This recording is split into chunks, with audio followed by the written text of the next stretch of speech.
Dear student, GS गुरुजी में आपका स्वागत है।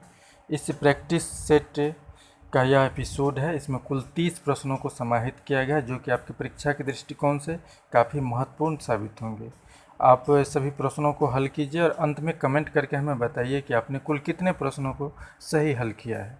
इस वीडियो के अंतर्गत जितने भी प्रश्न हैं सभी महत्वपूर्ण हैं। समान अध्ययन एवं करंट अफेयर्स के क्वेश्चन इस एपिसोड में समाहित किए गए हैं। अगर आप 30 में से 21 प्रश्नों को सही हल करते हैं तो आपकी तैयारी बहुत अच्छी मानी जाएगी। तो आप हल कीजिए, आशा है कि आप 21 से भी ज़्यादा प्रश्नों को हल कर लेंगे। अगर आप ये वीडियो फेसबुक पर देख रहे हैं तो हमारे फेसबुक पेज जीएस गुरुजी को ज़रूर लाइक कीजिए, और यूट्यूब पर देख रहे हैं तो हमारे चैनल को सब्सक्राइब कीजिए, वीडियो को लाइक कीजिए और दोस्तों में शेयर कीजिए।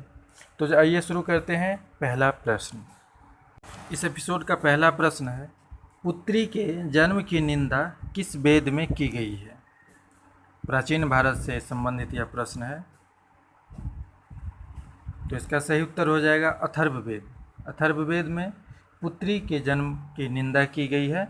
वेद 4 प्रकार के होते हैं, जिसमें सबसे प्राचीन वेद ऋग्वेद है, उसके बाद यजुर्वेद है, उसके बाद सामवेद है, और सबसे बाद का वेद अथर्ववेद को माना जाता है। अथर्ववेद में जादू, टोनों, वशीकरण मंत्रों की बात कही गई है, और इसी वेद में पुत्री के जन्म की निंदा की गई है। दूसरा प्रश्न है, जैन धर्म के प्रारंभिक इतिहास की जानकारी किस ग्रंथ से मिलती है?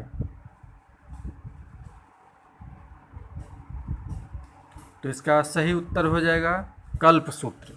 जैन धर्म से संबंधित यह कल्पसूत्र एक ग्रंथ है जिसमें जैन धर्म के प्रारंभिक इतिहास का वर्णन किया गया है, और भगवती सूत्र में महावीर के जीवन कृत का वर्णन किया गया है, और कथावस्तु हीनयान का प्रमुख ग्रंथ है।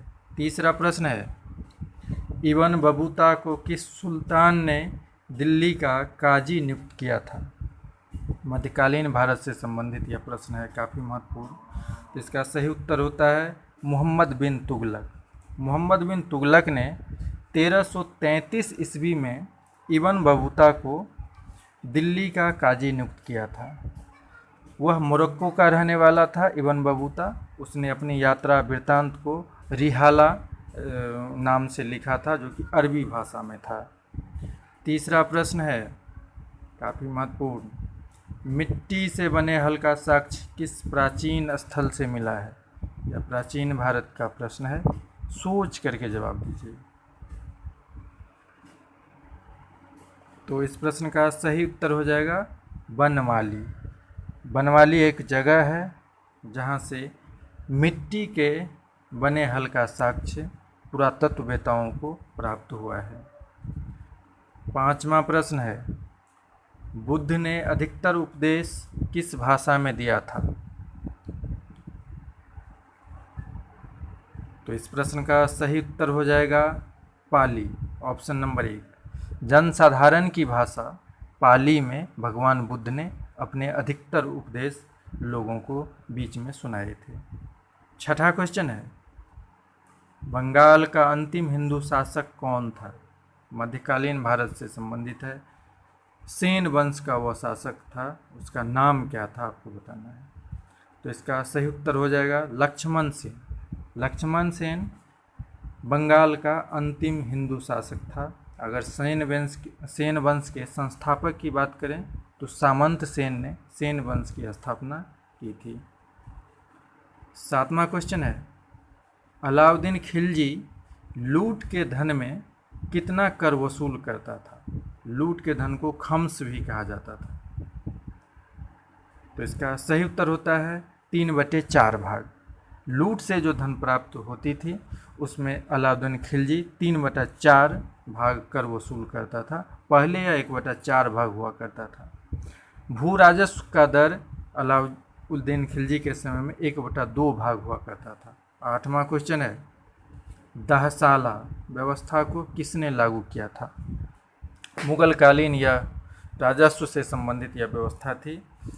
इसको टोडरमल ने लागू किया था। टोडरमल अकबर का राजस्व मंत्री था।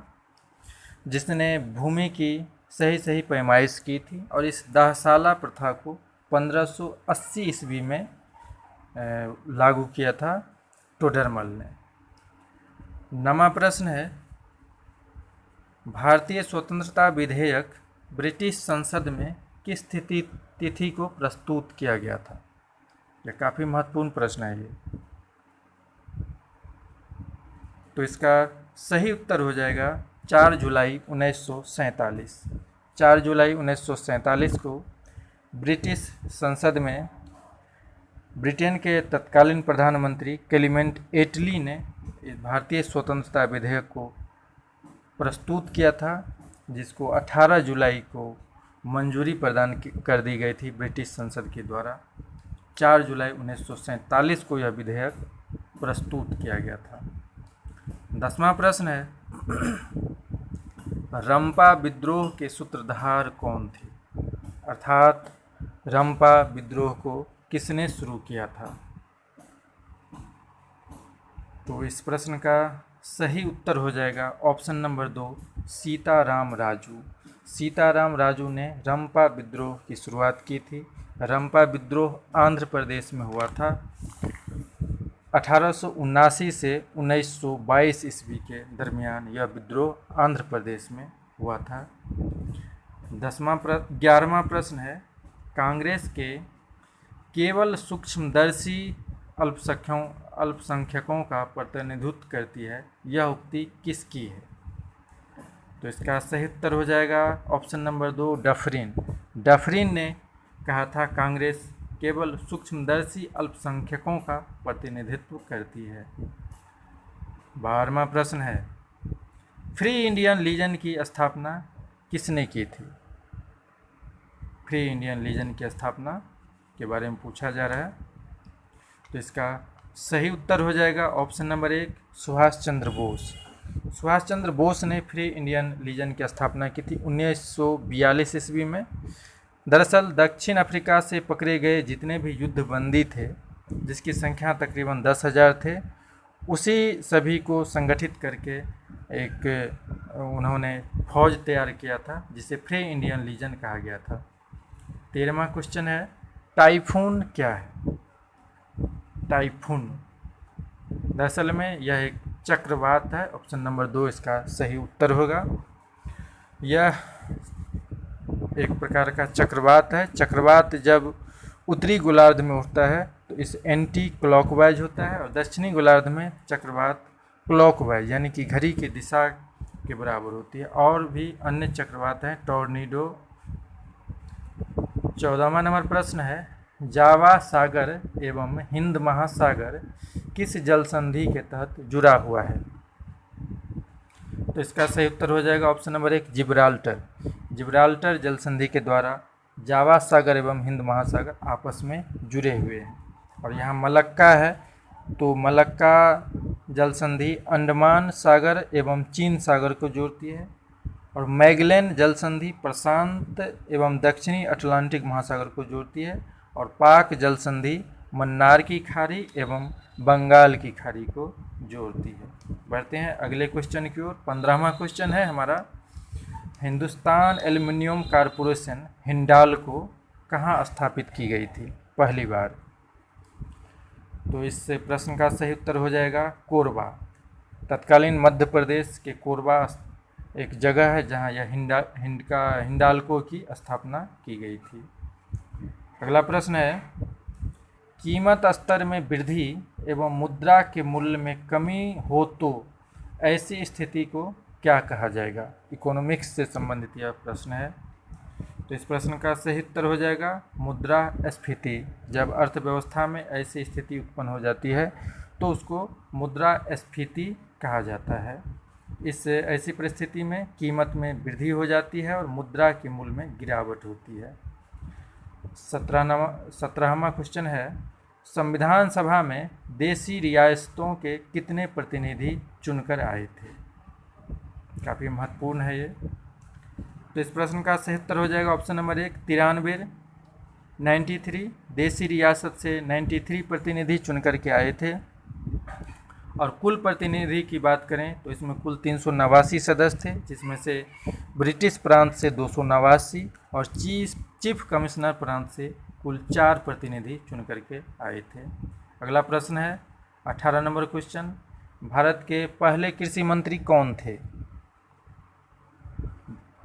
काफ़ी महत्वपूर्ण प्रश्न है ये।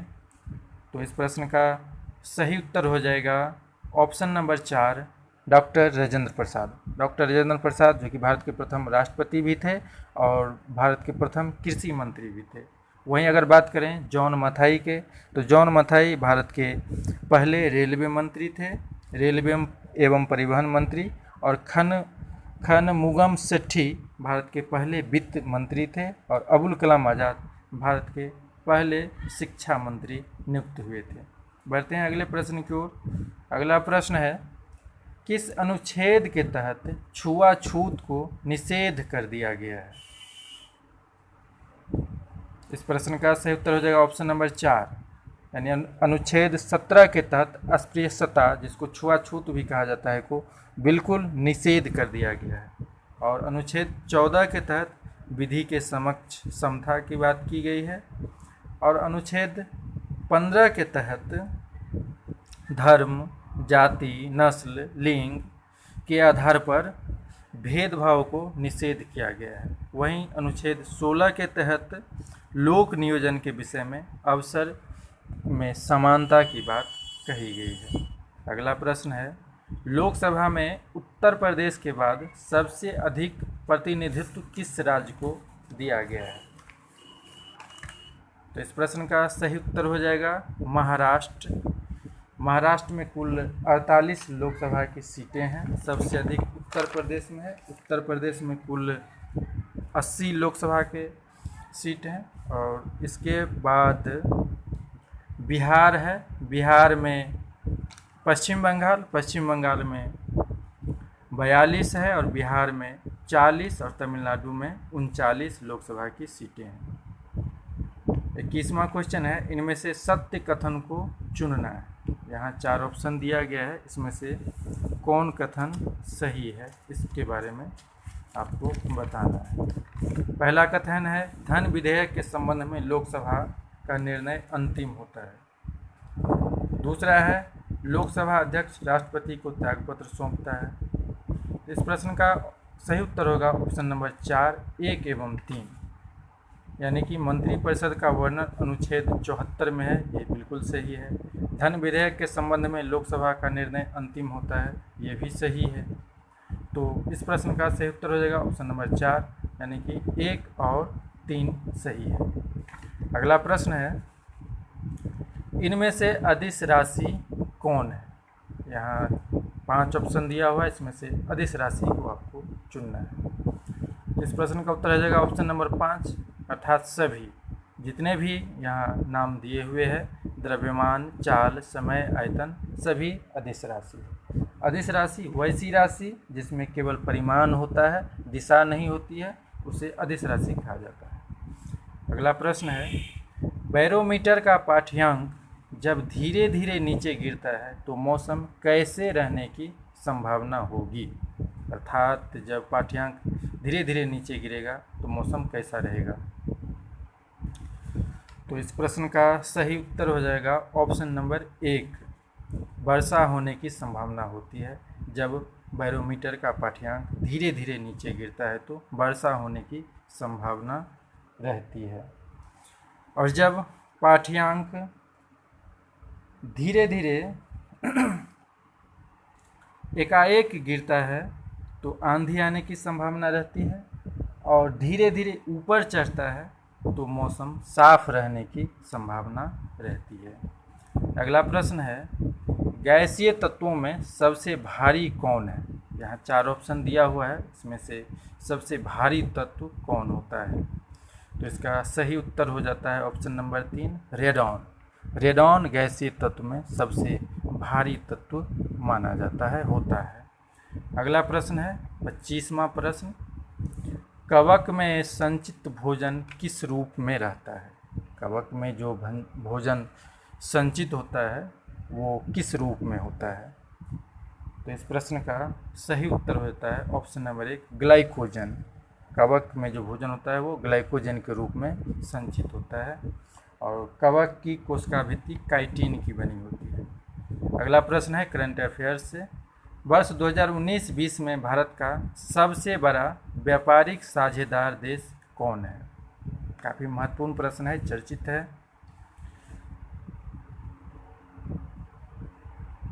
तो इस प्रश्न का सही उत्तर हो जाएगा ऑप्शन नंबर 1 अमेरिका। 19-20 वित्तीय वर्ष जो है इसमें भारत का सबसे बड़ा व्यापारिक देश अमेरिका है। बढ़ते हैं अगले प्रश्न की ओर। 26 नंबर क्वेश्चन है, किस देश ने भारतीय न्यूज चैनलों पर प्रतिबंध लगा दिया है? अभी हाल ही में एक देश ने भारतीय न्यूज चैनलों पर पूरी तरह से प्रतिबंध लगा दिया है। वो देश है नेपाल। ऑप्शन नंबर 2 बिल्कुल सही होगा। नेपाल ने अपने देश में दूरदर्शन को छोड़ करके बाकी सभी चैनलों पर प्रतिबंध लगा दिया है। अगला प्रश्न है, इंडिया ग्लोबल वीक 2020 सम्मेलन का आयोजन कहाँ किया गया है? अभी कुछ दिन पहले यह समिट आयोजन किया है, वर्चुअल समिट था। तो इस प्रश्न का सही उत्तर हो जाएगा ऑप्शन नंबर 1 ब्रिटेन। ब्रिटेन में यह इंडिया वीक 2020 सम्मेलन का आयोजन किया गया, जिसमें भारत की तरफ से भारत के प्रधानमंत्री श्री नरेंद्र मोदी ने पार्टिसिपेट किया था। अगला प्रश्न है, एशिया के सबसे बड़े सोलर प्लांट का उद्घाटन कहाँ किया गया है? यह परीक्षा के दृष्टिकोण से यह प्रश्न काफ़ी महत्वपूर्ण है, अवश्य पूछे जाएंगे किसी न किसी परीक्षा में। तो इस प्रश्न का सही उत्तर हो जाएगा मध्य प्रदेश। ऑप्शन नंबर 1 मध्य प्रदेश के रीवा जिला में एशिया का सबसे बड़ा सोलर प्लांट का उद्घाटन किया गया है प्रधानमंत्री नरेंद्र मोदी जी के द्वारा। इसके साथ ही इस एपिसोड को हम यहीं समाप्त करना चाहेंगे। आप कमेंट करके बताइए कि आपने कुल कितने प्रश्नों को हल किया है। वीडियो को ज़रूर लाइक कर दीजिएगा, चैनल को अवश्य सब्सक्राइब कीजिए, दोस्तों में शेयर कीजिए। मिलेंगे फिर अगले एपिसोड में, तब तक के लिए धन्यवाद।